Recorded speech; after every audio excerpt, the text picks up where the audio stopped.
Welcome back to the channel, guys. So I was going through some of my old videos on YouTube here, and it kind of dawned on me that I've had one of these for like, I don't know, a year and a half now, and I've hunted with it. I've taken animals with it. I've shot it with it several times, and quite a few times, and I haven't done a review video. I haven't done any videos really with this thing. So I actually just got, this is the second Wraith Mini Thermal that I got, and I haven't opened it yet. So this is going to kind of be an all-encompassing video. I'm going to talk about, you know, what you get. I'm going to try to post up some videos in here of actually through footage, what you see, how it looks, things of that nature. So hopefully this will give you guys a better idea of what to expect with the Wraith Thermal. So let's get into this thing.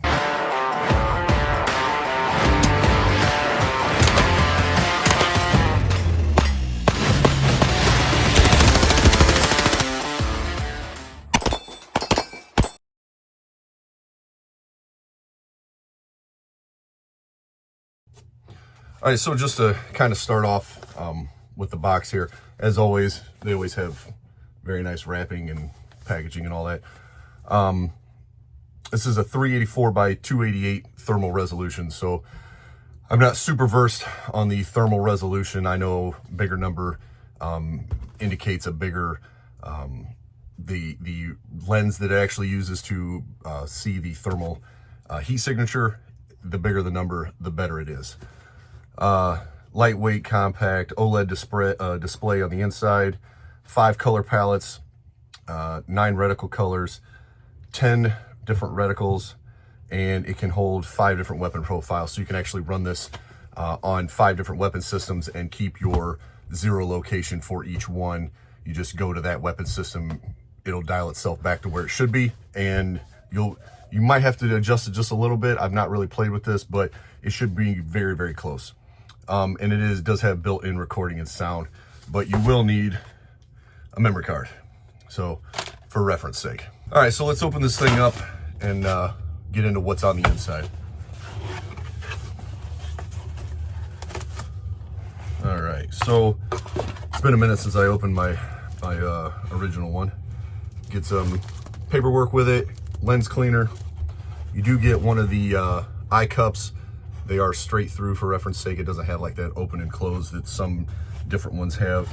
You do get with 2 CR123 Energizer batteries, a cable that actually, let me take a look at this, make sure, see if this is the non-magnetic style. So if you look here, this is a standard USB on this side and a USB-C that has a 90-degree angle on it. Now that 90-degree angle is going to be important.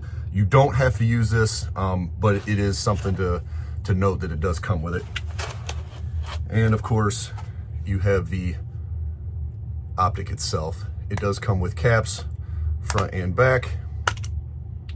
Something I always like to do is take a look at the exterior. These things are pretty solid build. I'm really impressed with how rigid they are. The cap, you just push this button right here and flip it up. It opens fairly easily. On this side, to keep the weather out, you'll notice there's kind of 2 different rubber seals, rubber grommets here. The first one here, if you look in, that's actually a USB-C port. Now, you can run this cable into there and it will fit. And since it's got that 90-degree angle on it, you're able to kind of point it down. Now, while it does come with this cable, I have found a better option for myself. I'll get to that in a minute. The other door opens up to where your SD card goes. It just slides in like normal. Generally speaking, mine always looks like this because I run an external battery pack and this stays open so I have batteries. I do like to run the die-free coat pistol grip on most of my guns that I run thermal. It does come with, or you can buy a plug that goes in the bottom of the grip, and you can put 2 of these CR123 batteries in the bottom of it. I just keep them in there as backup in case something happens, it gets really cold and it somehow kills my my battery. I can still have some kind of backup besides just running the large battery. But yeah, we're gonna go over some of some more of the options and things on this. Okay, so if you look on the outside here, one of the things you'll notice is it does come with an adjustment throw lever. So when you're out, a lot of times you'll notice that when you're using the thermal or really any optic, as you adjust from looking up close to far away, it will kind of get out of focus. So it does come with a throw lever. It is pretty easy, as you can see here. I'm pretty just kind of flipping it back and forth. This back here does have an adjustment for your eye relief. You got to remember, there's a screen inside here. It's an OLED screen. It is obviously very small. I mean, you're literally looking in a hole that big. You can kind of see the outline of the square or rectangle that's in there. That's actually your screen in there. So you have your thermal imaging unit. I don't know what they actually call that, but it comes in, goes through the processor, gets displayed on the screen. That's basic, very basic description of how this works. But you're gonna do your throw lever and your adjustments here. Once you get the one back here set, pretty much leave it. It's good for your eye. The one up here is more for if you're looking, out to 200 yards and then, oh, there's a skunk up here at, 10 yards or whatever. You might have to adjust this. So very easy. It's kind of nicely located. I've never tried taking it off, so I don't know if it actually does come off.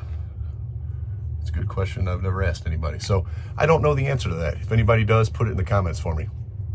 For your controls, you got a button up here on the top. Obviously, the center one is your power. It's also the menu button. So once it comes on, you hit the menu button, it'll bring up your menu and you can cycle through. It is very, very intuitive, very simple to navigate through, up, down, and then click to the right goes into the menu, click to the left comes back out of the menu. So it's super simple navigation. I've never really had any issues, and everybody that's ever shot mine has been like, oh, that's super easy. Another thing, these do have what they call one-shot zero. Now, whether it's truly a one-shot zero, that may be up to your, you might have to have some skills to do that. I'm not saying it can't be a one-shot. I'm saying if you are not great with firearms and optics, it might take more than one shot. But generally speaking, as long as you're on paper, when you take the first shot and you have this in some type of a vise, your weapon in a vise, it will be very, very close to a one shot. You literally take the first shot and then you'll be able to see where the impact was in your scope.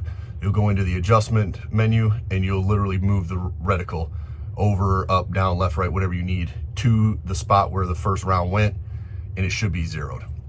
It's super easy to do. I've done it lots of times, moving from different guns, and I think I've had every single Wraith that they've made so far. So done it several different times, but super simple on that, no major issues. Now, I am going to post some put some video in here of through footage. I went down to the Cellmark Ranch back in, I want to say it was February of 2023, or was that 24? I think it was 2024. I can't remember for sure, but I went to the Cellmark Ranch and I took some footage out there that's I've been able to pull off and run through a computer, convert it and all that stuff to get it to where I can play it through on my phone.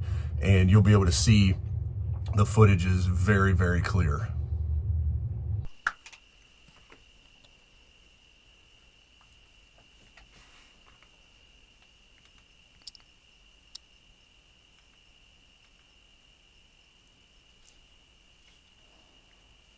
Looks like a duck. No, that's a buck. Maybe a 4-point. That's wild, man. On the feeder.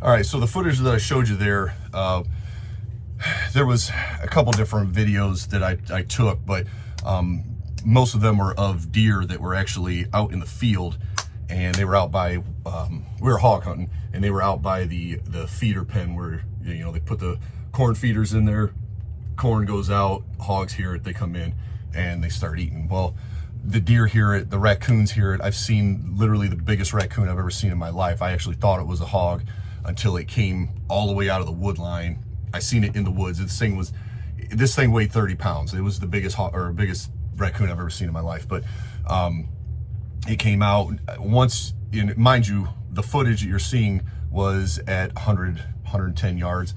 So you got some distance there. You got some visibility quite a ways out. You know, up close, yeah, skunks, raccoons, possums, I see them all day.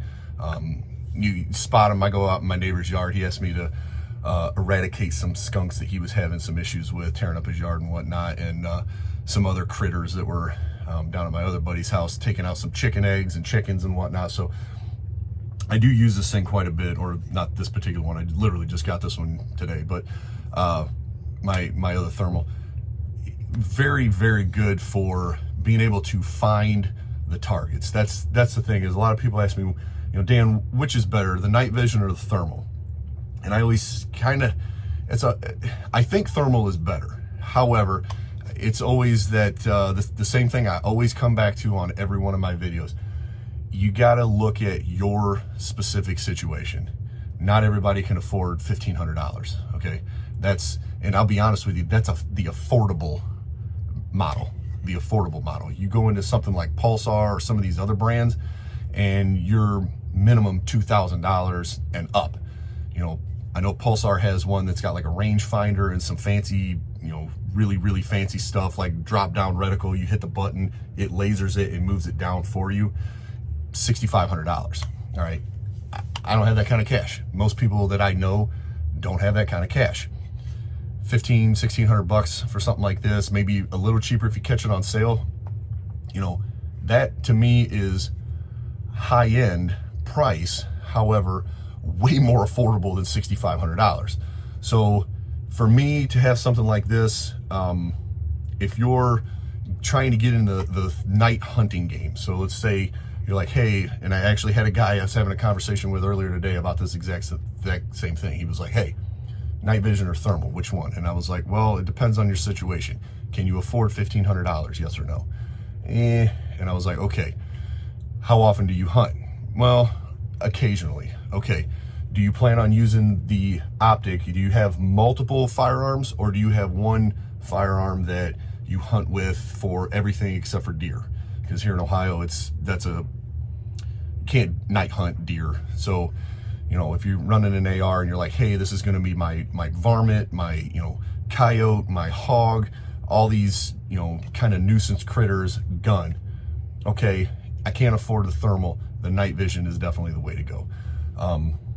One thing I will say about the night vision version of this is it's full color display. So during the day, you have crystal clear, you know, 4K video, and here in a minute I'll try posting it. I've got a video that I took, I believe it was 2 or 3 deer seasons ago, I can't remember which.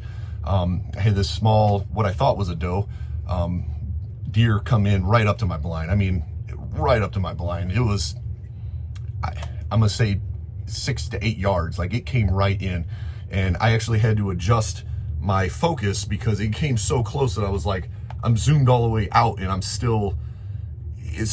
had to adjust because it was still blurry. I had to back it out because I was looking, you know, 50 to 100 yard shot, and then this thing walks right up to me, and I was like, holy crap. So I adjusted, and you'll be able to see in this video just how clear it is. But notice closely, you can literally see the knots on the top of his head. It was actually a little button bucket. I didn't catch it at first. I didn't shoot the thing because it was a yearling. It was a very small deer. But I pulled the footage, I sent it to my buddy, and I was like, check this footage out. And he's like, dude, that's super awesome footage. He goes, you didn't shoot the button buck? And I was like, that was a doe. And he's like, look again. I go back and I actually zoomed in on the footage, and I'm like, oh man, it was a button buck. And so I felt better that I didn't shoot that button buck because, you know, a small doe, yeah, if you haven't got anything, cool. I don't really like shooting button bucks. I'd rather let them grow a year or two and grow and, become a big, bigger deer. At least this thing was, a little bigger than a German Shepherd. But so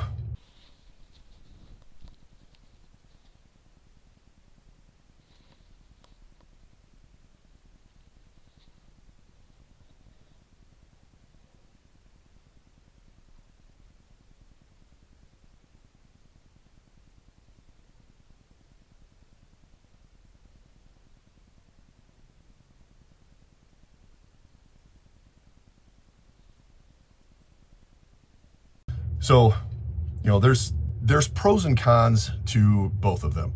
If you're going to be using it, try using it in daytime thermal. I'm not saying you can't do it.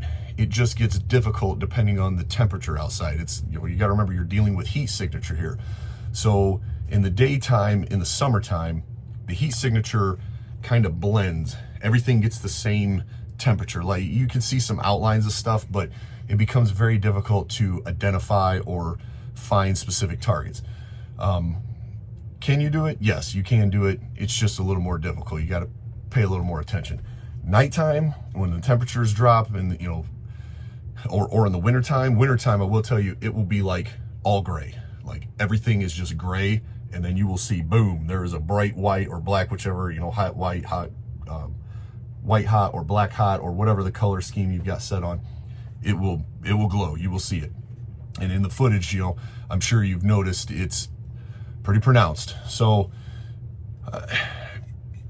again, I can't tell you which one is going to be better for your situation. You kind of have to figure that out on your own, but it's a thermal is nice. What I prefer, and this is just my personal situation, is I run thermal on my firearm, and then I actually have a night vision that is NV monocular. So this does have the IR illuminator built in, so I can take this, hit the IR, I can look and see what's out there, if there's anything I need to better identify. A lot of times with thermal at distance, it can be it gets a little hard to identify specific, especially small animals. Now a deer, you looking at a deer, you can tell it's a deer. Coyote, you're looking at a coyote, you can tell. Hogs, same. You're looking at rabbits, squirrels, groundhogs, possums, skunks, things of that size. It's kind of hard to identify sometimes because their heat signature glows, but they stay kind of small ball look. So a lot of times what I'll do is I'll pop this out. Hey, is that a skunk, or is that a rabbit? It turns sideways on me. Oh, now I can tell it's definitely a rabbit. So try not to kill the rabbits. We want them around, but I carry this in my pocket just in case. But generally speaking, I'm going thermal. Like I love the thermal. I love this. Someday I might try to upgrade to something a little even more fancy than this. I'm not spending $6,500, but if you got the cash to do that, by all means, you do you. Pulsar, I've played around with a few of them. They make fantastic stuff. But for me, thermal Wraith, this is the money shot for me. Like this thing is absolutely fantastic. One more thing I wanted to note is they do have a quick detach that you can get for these. I've never used it, but you literally just pull these two screws off the bottom. You replace the new QD mount, and it snaps right on. So if you're one of those people, like I was talking about the 5 different weapons settings, get the QD mount, pop it off. Just make sure you know which, your Picatinny rail, which number it's on. Like write it down somewhere, or hey, I keep them all on the same number 5, or whatever distance you like having that eye relief. Keep them all the same, or write it down. That way when you go to put it back on, you hit your 0. Hey, I'm going with the 350 Legend today. Put it on there, go to the 350 in the optic, and boom, you're right back on target. So yeah, I have to say I really like this thing. I do have if I can get a hold of it. So this is my full hunting setup right now. This is a pistol 300 blackout. I've had this for quite some time. It's Aero Precision upper and lower match set. I'm trying to remember who made the handguard. I think it's Midwest Industries, if I remember right. It is set up with a QD for my suppressors from Dead Air. I do have the battery pack. I highly recommend the battery packs. This is the big one. The small one I do have up here, but I like the big one if you can find it. They've been kind of hard to find lately. And of course, like I was talking about, the Dye-Free-Co grip. This is that plug I was talking about. And I will tell you, when you get it in there, that sucker is in there. But as you can tell, I got two CR123 batteries staying in there for backup just in case. It just presses back in. It's not going to fall out. And the one last thing I want to talk about is on this side. Now, if you notice, you're running a battery pack, USB-C. I got a wire ran all the way back to here, and check that out. So this is a magnetic charging cable. I actually got this off of Amazon, and I happen to have one sitting right here so I can show you guys how this little doohickey works. So, and I don't have the, I might have one right here. Probably should have prepped this before I got into the video, my bad. So it comes with this little bag of tips. And I actually have two of them because I bought multiple sets of these. I think they're like 25 bucks on Amazon. I think I've bought 3 packs. I've got these wires and plug tips all over the freaking place. So the Wraith runs USB-C, and it's in this port here. So there's the port. Now, this is a round back, which the hole is kind of circular on the corners, but it's not the same shape. Don't worry about that. It's rubber, it'll push in. Take the USB-C plug, I find which hole it is, and you put it down in there, and literally, see, I don't have it all the way in, but you can see, you just push it down in, right? Once it's all the way in, you hook this end into whatever battery backup you're running, and this end is, if you notice, it has like a swivel piece on it. So I'm going to do it this way so you guys can watch. See how that swiveled over? So the nice thing is, if you're walking through the woods and something tree branch, you trip and fall, whatever happens, if you use that hard cable, you stand a chance of breaking the internals on the thermal. You have $1,500 or whatever, you know, however expensive your thermal is. You got a very expensive piece of equipment here. I don't want to break it. This just pops right off. Now, yes, when it pops off, it does turn it off. However, I would rather hit the button and power it back on than potentially break the internals of my optic. So I do know at one time, I believe the battery packs that they have from SiteMark had a similar setup. I wanted something a little different, but they had one and it did have a swivel on it. But I found these. My whole concept here was I have my batteries for these. I have my cell phone. I have literally my gimbal. I have every item that I can put one of these tips in, I've got it in. One of these chargers will charge everything. So if you have a battery backup and this cable, I can charge everything I own all the time, wherever I'm at. Sitting in my office, I've got 2 or 3 of these cables laying around. In my truck, I've got 2 of these. My kid, his tablet, when he were in the truck, plugs in the same way. And also, he accidentally broke the tip off of 2 of my chargers in my truck. So this is what I converted to. So very good option. I do have some little, and again, these were on Amazon, but if you look right here, these little wire loom, wire keepers, whatever you want to call them, got a couple of them, one there, one here, one here. They just keep the wire from getting tangled or loose around. You don't want to catch it on anything, but that's kind of what I've been running for the night vision thermal stuff. And actually, while I'm at it, I'll just show you this is the night vision version. So if you notice, they look pretty much the same. Like, let's see if I can get here. They're almost identical. Just slight little differences. The functionality as far as the menus, completely the same. Battery hookup, you notice I've got the same wire. This one's just red because I had a red one laying around. But this is the smaller battery pack. But yeah, as far as the thermal goes, I absolutely love this thermal. As you can tell, I've got 2 of them now. And down the road, like I said, we might try upgrading to something fancier, but for now, this is what I'm running. I am working on a new firearm to put this on, but it's going to take some time on that. I don't know exactly how fast I'm going to be able to get it put together, but yeah. So hopefully you guys liked the video. Sorry I got a little long-winded, but I had a lot to go over and talk about because this thing's really, really cool. Hopefully you guys liked it though. Hit the bell, hit the subscribe, stick with me if you want to see some more stuff. I'm going to try getting next month, end of March, I'll be going back out for another hog hunt. So hopefully I can be able to get some more footage, throw some shorts up while I'm out there. That way you guys can see some of the through footage and whatnot. But you know, I don't know, man. I freaking love this thing. So as always, stay tuned, stay tactical. I'll see y'all next time.